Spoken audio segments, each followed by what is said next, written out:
ہم medium view 320.51 metre band 936 کلو hertz Azad Kashmir radio اور FM 101 Mirpur سے ایک ساتھ بول رہے ہیں۔ سامعین، آج کے پروگرام تاریخ میرپور کے چند گم شدہ اوراق میں بات ہوگی منگلا کلا کی مختصر تاریخ اور تحریک آزادی 1947 میں منگلا کلا کی فتح کے بارے میں۔ منگلا کلا جو کہ آزاد کشمیر کے تاریخی قلعوں میں سیر فہرست ہے، علاقہ کھڑی تحصیل میرپور میں واقع ہے۔ کھڑی کا قدیم نام کری خاص تھا، جہاں راجہ پورس اور سکندر اعظم کے درمیان 326 قبل مسیح میں جنگ ہوئی، جسے کری کا میدان اور موجودہ حالات میں بیلے کا علاقہ کہا جاتا ہے۔ کتاب تذکرہ جیلم کے مورخ نے منگلا دیوی کو راجہ پورس کی بیٹی ظاہر کیا ہے، جو کہ بہت خوبصورت اور نیک سیرت تھی۔ منگلا نے راجہ پورس کی جنگ میں شکست بعد ازاں وفات سے دل برداشتہ ہو کر اپنے بدن پر راکھ مال کر فقیری اختیار کر لی تھی، اور کری ہی کی ایک ٹیکری پر اپنا مسکن بنا لیا تھا اور منگلا دیوی کے نام سے پکاری جانے لگی۔ منگلا دیوی کے فوت ہو جانے کے بعد قلعہ کے اندر اس کے نام کا مندر تعمیر کر دیا گیا اور پھر منگلا دیوی کو احتراماً منگلا مائی کہا جانے لگا۔ مقبوضہ کشمیر میں نوشہرہ اور بیری پتن کے درمیانی علاقہ میں بھی منگلا دیوی کا قلعہ ہے، اور اس قلعے کے اندر منگلا دیوی کا مندر بھی ہے۔ مشہور مورخ، سیاح اور ریاضی دان البیرونی نے اپنی تصنیف کتاب الہند میں منگلا دیوی کا ذکر کیا ہے۔ البیرونی نے نندنا ضلع جیلم میں رہ کر زمین کا قطر معلوم کیا۔ مڑی ہندوؤں کے عقیدے کے مطابق ہندو پجاریوں اور سادھوؤں کے مرنے کے بعد انہیں جلانے کے بجائے ان کے مردہ جسم کو حنوط کر لیا جاتا ہے، جسے مڑی کہتے ہیں۔ 1947 تک قلعے کے اندر ایک غار نما تہ خانے میں ہندو سادھوؤں اور پجاریوں کی مڑیاں رکھی ہوئی تھیں۔ باولی قلعے کے اندر ایک مستطیل نما کنواں بھی تھا، جسے باولی کہا جاتا تھا۔ اس کے مشرقی حصے کی طرف سیڑھیاں تھیں جو کنویں کے نیچے تک جاتی تھیں۔ اس باولی کا پانی پینے کے کام آتا تھا۔ اب اس جگہ منگلا ڈیم کے افتتاح کا کتبہ لگا ہوا ہے۔ منگلا ڈیم کا افتتاح سابق صدر پاکستان ایوب خان نے 1967 میں کیا تھا۔ گاؤں منگلا مائی منگلا کلا کے مغربی جانب دریا کے کنارے مائی منگلا نام کا گاؤں آباد تھا۔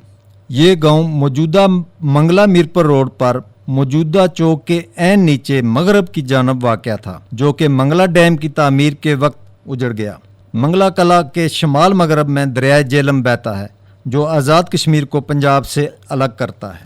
قلعے کے مشرقی اور جنوب سمت ایک بہت بڑا دروازہ تھا۔ یہ واحد دروازہ تھا جہاں سے قلعے کے اندر داخلہ ممکن تھا۔ قلعے کے چاروں اطراف مضبوط فصیل تعمیر کی گئی ہے۔ قلعے کے اندر ایک 2 منزلہ بڑا کمرہ اور قلعے کی دیواریں قدیم طرز کی ہیں، جن پر اوپر نیچے لمبے لمبے سوراخ تھوڑے تھوڑے فاصلے پر رکھے گئے ہیں۔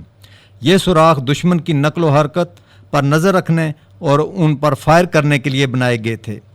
جگہ جگہ گول دائرہ نما چبوترے بھی بنے ہوئے ہیں، یہ دشمن کو دیکھنے اور باہر کا نظارہ کرنے کے لیے ہیں۔ جب منگلا ڈیم تعمیر ہوا تو قلعے کا شمالی حصہ ڈیم کا حصہ بن گیا۔ باقی قلعہ کو کانٹ چھانٹ کر نہایت خوبصورت اور پرکشش بنایا گیا ہے، جو کہ سیاحوں کی توجہ کا مرکز بنا ہوا ہے۔ منگلا قلعے کی فتح 1947 کی جنگ آزادی کے دوران منگلا قلعہ ڈوگرا فوج کے زیر استعمال تھا۔ اس وقت قلعے میں ڈوگرا فوج کی ایک بٹالین بھی تھی۔ قلعے کے اندر 3 بڑی توپیں، 6 چھوٹی توپیں اور گولہ بارود کا بہت بڑا ذخیرہ بھی تھا۔ 1947 میں قلعہ کا پلاٹون انچارج ایک سکھ حوالدار کھجور سنگھ تھا۔ اس کے ساتھ دیگر 15 مسلح سپاہی بھی تھے، جن میں 3 مسلمان بھی تھے۔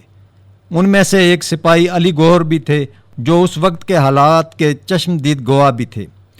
بابا علی گوہر کا انتقال 1986 میں ہوا۔ قلعہ منگلا ڈوگرا راج میں حفاظتی چوکی اور کسٹم وغیرہ کی وصولی کے کام کے لیے بھی استعمال ہوتا تھا۔ جب ڈوگرا فوجی قلعہ کے اندر مورچہ بند تھے، اس وقت میرپور، بھمبر اور کوٹلی کے تمام علاقے آزاد ہو چکے تھے۔ مجاہدین نوشہرہ، اخنور اور راجوری تک پہنچ چکے تھے۔ میرپور شہر کو بھی فتح ہوئے 1 ماہ گزر چکا تھا۔ منگلا قلعہ ابھی تک ڈوگرا فوج کے قبضے میں تھا۔ ان کے پاس کافی خوراک اور اسلحہ بھی تھا۔ مجاہدین قلعے کے نیچے والے حصے سے فائر کر رہے تھے جو کارگر ثابت نہیں ہو رہا تھا۔ اسی وجہ سے منگلا قلعہ فتح ہونے میں تاخیر ہوتی گئی۔ گوبند پور موجودہ افضل پور تھانے کا انچارج میجر رام سنگھ جو سپاہیوں کے ہمراہ بھاگ کر منگلا قلعے میں آ گیا تھا، وہ بھی دیگر ڈوگرا فوجیوں کے ہمراہ مجاہدین کا مقابلہ کر رہا تھا۔ اسی دوران گاؤں منگلا مائی کا مستری فضل جو کشتی کے ذریعے دریا عبور کر رہا تھا، قلعے کے اندر سے مشین گن کے فائر سے شہید ہو گیا۔ اس کے بعد کرم دین ولد شیر آف ببیام بھی ڈوگرا فوج کے ساتھ مقابلے میں شہید ہو گیا۔ بعد ازاں ریاست دیر اور میاں والی روکھڑی خاندان کے مجاہدین بھی مقابلے میں شامل ہو گئے۔ ان کے پاس ہلکی توپیں بھی تھیں۔ کئی دن تک مقابلہ جاری رہا۔ اسی مقابلے میں دیر کے نواب خان توپچی بھی شہید ہوئے۔ قلعہ منگلا کی لڑائی طوالت اختیار کر چکی تھی۔ اب قلعہ کے اندر موجود مہاراجہ کی فوج کے پاس اسلحہ و گولہ بارود اور کھانے پینے کی اشیاء کا ذخیرہ تقریباً ختم ہونے کے قریب تھا۔ کیپٹن اعظم بعد ازاں کرنل جو مجاہدین کی کمان کر رہے تھے نے نہایت تحمل و بردباری کا مظاہرہ کرتے ہوئے قلعہ کے اندر موجود مہاراجہ کے فوجیوں کو ہتھیار ڈالنے پر آمادہ کر لیا۔ میجر رام سنگھ، حوالدار کھجور سنگھ اور قلعے کے اندر دیگر ڈوگرا فوجیوں نے کرنل اعظم کے سامنے ہتھیار ڈال دیے۔ اس طرح منگلا قلعہ کے اندر 200 لوگوں کو گرفتار کر لیا گیا، جن میں اکثریت سویلین غیر مسلموں کی تھی، جو ارد گرد کے دیہاتوں سے بھاگ کر قلعے کے اندر پناہ گزین ہو گئے تھے۔ منگلا قلعہ کی فتح کے بعد مجاہدین نے 9 عدد مارٹر گنیں، اسلحہ و گولہ بارود قبضہ میں لے لیا۔ ایک گن آج بھی قلعہ منگلا کے میوزیم میں موجود ہے۔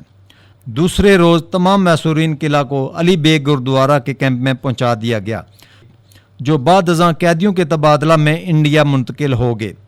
اور اس طرح مجاہدین نے میرپور کی فتح کے بعد منگلا قلعہ کو بھی فتح کر لیا اور پورے ضلع میرپور بشمول بھمبر اور کوٹلی پر آزاد حکومت نے اپنا کنٹرول سنبھال لیا۔